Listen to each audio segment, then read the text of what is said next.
Welcome back to Tabletop Assault. I'm Ross, and today I'm going to continue my segments on analysing the Necron Codex. Today I'm going to look at Illuminor Szeras. Interesting character, to say the least. One that is not like a combat or an overlord, it's cryptic, but one obsessed with knowledge. We're going to have a look a wee bit of the lore when it comes to Illuminor Szeras. Then we're going to have a look at the stats of the character himself, look at special abilities and wargear where applicable. We then have a look at Legion traits, if they do have them, Warlord traits, where they can be used, Stratagem recommendations, and relics as well, if they can be used, which with special characters not so much. So yeah, let's have a look a little bit of lore on Illuminor Szeras. I believe the S is silent. So full disclosure on this one, I did not know anything about Szeras before I began this video. He'd been a character's history sort of escaped me. You know, when you've got lords like Imhotep and Szarekh, or kleptomaniacs like Trazian, well, oh boy, you know, Szeras he's a monster. Like, he's horrible. Where the other ones may do horrible things, Szeras is just terrible. If you haven't read what he's all about, then let me summarise. Thanks to the guidance of the Catan, Szeras brought the biotransfer into reality, you know, essentially making the Necrons what they are now.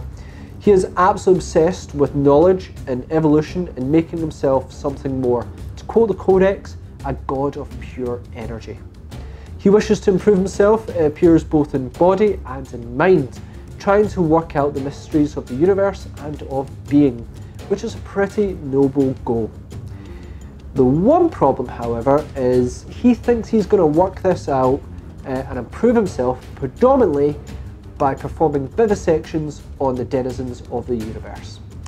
Yep, his last paragraph of the Codex is particularly cold and harsh. Through his obsessive research and study of the universe, he has unlocked many ways to improve the Necron forces and is more than happy to apply his knowledge to those who are willing to pay the price. And you can guess at what that price is? Yep, further living specimens so he can continue his noble work. Seriously, this guy seems like he's got more in common with like Drakari than anything else, except where they may enjoy the pain and torture and go, oh, that was really nice, he's going study, study, study, suffer, suffer, suffer. It's pretty horrible. Either way, those who find their way into Szeras' clutches will know nothing but pain. He needs the living to further his studies, and he plans to keep the living for as long as possible and to study even further, and that is something you do not want. Seriously, this is one evil dude. Nice. So what does he do in the actual tabletop?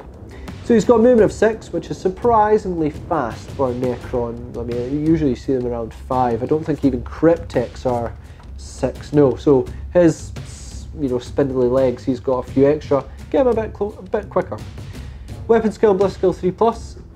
I'd like it to be better, you know, but he is, after all, a scientist, not a combat. So fair enough. Strength and toughness 4. I would have loved for him to be toughness 5. After all, he is quite good at augmenting other Necron forces. But again, he is more into science than he is into combat, so fair enough. Wounds 5, so he's quite resilient in that side. Good deal of wounds. 4 attacks, so that's quite high. It's more than, I think, Szarekh. It's more than most overlords. Yeah, fair enough.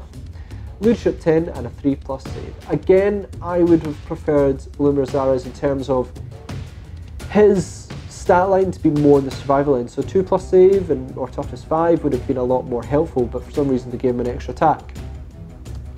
Sure, fair enough.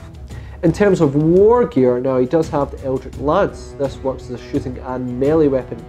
So in terms of shooting, it is a 36-inch range, assault 1, strength 8, -4 d6 damage. That's actually pretty good. Now, cryptics, or Illuminor Szeras, sort of takes on that role. Don't want to be in combat, they are not very good. Speaking of his combat abilities, Eldritch Lance in combat is strength user, strength 4, -2 AP, 1 damage. I believe that's the same really as the Staff of Light.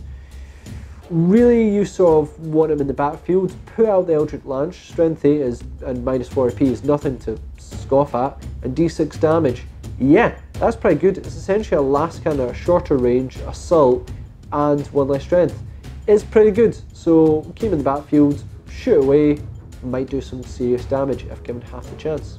So yeah, combat is not going to do well in, even though they give him an extra attack, but certainly in shooting, you might do well. He's got living metal, so he's going to recover a wound every turn. Yep, nice, that's what Necrons do. Master Technomancer, add 1 to all reanimation protocols for models from the friendly Necron units within 3 inches of Illuminor Szeras. A unit cannot benefit from both the Master Technomancer and Technomancer ability in the same turn.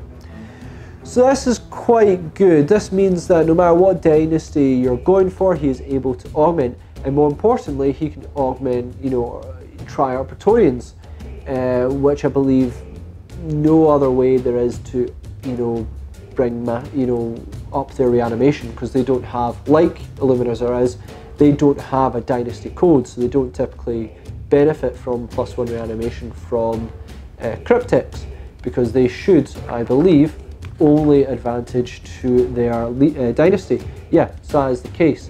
So that means if you want to use Praetorians, then yeah, you can benefit from it, which is really, really nice. Problem is that Praetorians are also very, very fast, faster than Illuminor Szeras, so you might find that they will just outrun him, possibly, but it's nice to know that if you need to, and I've used them a couple of times, they are really good. He's a good way to actually buff up their reanimation. So yeah, really good, and it works for multiple dynasty codes. So that's pretty good on that side. Next up is another special ability for Illuminor Szeras, which is mechanical augmentation. At the end of your movement phase, you can choose a friendly Necron warrior or a mortal unit within 1 inch of Illuminor Szeras. Roll a d3, d3 to see what characteristic modifier models in the unit gain for the rest of the battle. D3 augmentation of a roll of 1, +1 strength, 2 +1 toughness, 3 +1 bliss skills. The bliss skill is improved by 1. So 3 plus bliss skill becomes a 2+. A unit couldn't be target of this ability more than once per battle. So this is an interesting one, where Szarekh could roll his ability first and then apply it. Szeras has to choose the target first and then work out the ability. I don't like this, as you may choose the wrong target. You might have a unit you'd be like, I prefer them to get the strength, but I prefer this unit to get the ballistic skill. However, as it only affects friendly immortals and warriors, you are likely to only go for either the +1 toughness or the +1 bliss skill, whichever one the situation may call for. The +1 strength really doesn't benefit either of those units particularly well, so you'd probably want to roll again. So it's not that much of an issue. I think the bliss skill is the one you'll see the most advantage from. Toughness, always good, going up to toughness 5. +1 strength, nah, don't want it. No. Now interestingly, he does not have a Chromatron, which means you do not get the 5-up invul buff, which you're going to see on a lot of cryptics. I'm a bit disappointed in that. That 5-up invul really does make a huge difference when it comes to cryptics. It's the predominant reason why I use them with warriors as it is. If you face anything that is -2 AP, it pays off dividends. Anything that's -3 AP is a huge advantage. -1 not so much, but still it's very nice to have that on 2 units of Necron warriors. That can be a huge advantage. So yeah, a bit disappointing he doesn't have that. If he did, yeah, nah, he'd be very, very good. Legion traits or Dynasty Code traits, none, but won't interfere with your detachment if you use him. He's a free agent after all. Well, not free, you gotta pay him in, abductions of, aliens and denizens of the universe. But still, at least having him in your detachment won't hinder your Dynasty Code, so that's okay on that side. Warlord traits. Szeras gains Immortal Pride, which frankly is one of my favourite Warlord traits. Being able to make units around you immune to morale is excellent, especially on large blobs of warriors, which Szeras wants to be around so you can buff. So pretty excellent. Add in the deny 1 psychic ability, and then he plays really nicely to sort of my style. I do really like this trait. Certainly at times I've used it, many times has it paid off absolutely massively. So it's very nice to have one of the special characters who does have it. Stratagem recommendations. This is very, very tricky when it comes to Illuminor Szeras. Really, there is only one that I would say is the main advantage, which is going to be Resurrection Protocols. One command point, use Stratagem when a Necron character from your army, excluding Transcend Infinite and Catan shards, are slain. At the end of the phase, roll a d6 on a 4+, that character is set up again as close as possible to the previous position and more than 1 inch from an enemy model with 1 wound remaining. This stratagem cannot be used to resurrect the same model more than once per battle. Interesting stratagem, die in your opponent's turn, you obviously come back and then you regain a wound, so you're up to 2, which is really, really nice. Szeras is not the most fearsome guy in combat, in fact he's not very good at all. He does get a wee bit more attacks, but not so good. So if he does come back, you're going to hope that he can get away from your opponent as soon as possible. So you've got to be situated there. Do you want to spend a command point for him to come back, only for your opponent to then rush him next time and kill him again? It's a bit of a tricky one. Certainly does help to bring your characters back, it's just the very situational side that is important. As always, I mentioned with this one, it has been used in the battle report where I believe Games Workshop used, where they killed a character that was the warlord, and then they brought him back and they said, well, they did achieve so the warlord, they did get slain, they've only just resurrected, so you still score the victory point. Let me know what you think on that one. If they do resurrect, does your opponent still achieve slay the warlord?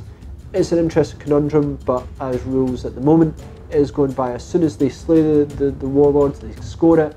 Even if they come back at the end of the turn, it is still scored. I would mention things like, Entropic Strike, which can be useful for characters, just not for Szeras, not at 1 damage. Nope, don't recommend it. So yeah, a bit of a short one on that one when it comes to Illuminor Szeras. Certainly his lore is friggin' awesome, absolutely mental, horrendous character there is. You really do not want to be taken alive by him, but it's going to lead to more pain than you can possibly imagine. In terms of the tabletop, I like how you can augment, you can buff up multiple dynasty codes if you go down that route. You can go for Praetorians, which normal cryptics can't, and yeah, you can offer some buffs. But in terms of points and sacrificing that 5-up invul is very, very important. I believe that may push me away from Illuminor Szeras. Yeah, I've seen David use him a whole bunch of times and absolutely love to use him. But that was certainly, David used him a lot more before the Necrons Codex came out. And then you've got relics and various other things as well. So yeah, I love to hear people's thoughts on Illuminor Szeras. When it comes to him versus cryptics, I lean more towards cryptics, but I'm very interested to hear your views. Please comment, share, like and subscribe. Check us out on social media where you can see a bunch of our projects. We have quite a few coming near to completion now, and also check us out on Patreon to help support us so we can bring you more content, because we absolutely love doing so. So thanks again, and we'll see you on our Tabletop Assault Battle Report.